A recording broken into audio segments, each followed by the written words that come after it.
Ms. Hodigere is here with us on the broadcast. You see, give us a sense of how the BJP is looking at this. We've been speaking to a lot of BJP spokespersons, but a lot of BJP leaders from the state of Karnataka. Needless to say, this is going to give you arsenal to take on the Congress dispensation. But all of this that has happened since DK Shivkumar took charge, how is the BJP viewing it? For over 3 years, the Bharatiya Janata Party has been very clearly stating that the government which came into power with a very resounding mandate has had its priorities always, absolutely wrong. Ever since the Congress came to power, the conversation has centered around who's going to continue to be chief minister, who's going to be chief minister, who's going to stay on as chief minister. This has dominated the public imagination and unfortunately severely impacted governance and administration.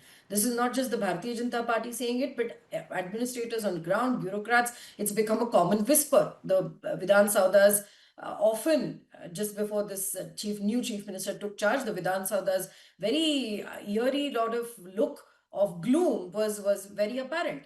This sort of chatter and this sort of conversation and this dominating the public imagination has significantly hurt the state's governance. More so since Mr. DK Shivkumar came to power and openly admitted the many mistakes of Mr. Siddaramaiah, from saying that the Grah Lakshmi and Grah Jyoti schemes need a revisit because the beneficiary list has been corrupted.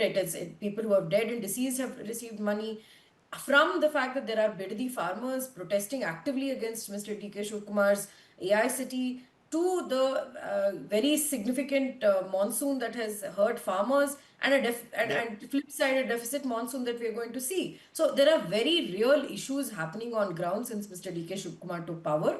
It has been weeks. We have seen ministers go to Delhi, come back, openly rebel, take the portfolio, take half portfolios. This has been the dominant story. Yeah. While you say that this is ammunition for the opposition, we don't need ammunition like this because it's not good for the state. We don't need ammunition like this because their governance failures are even worse. They're not even governing.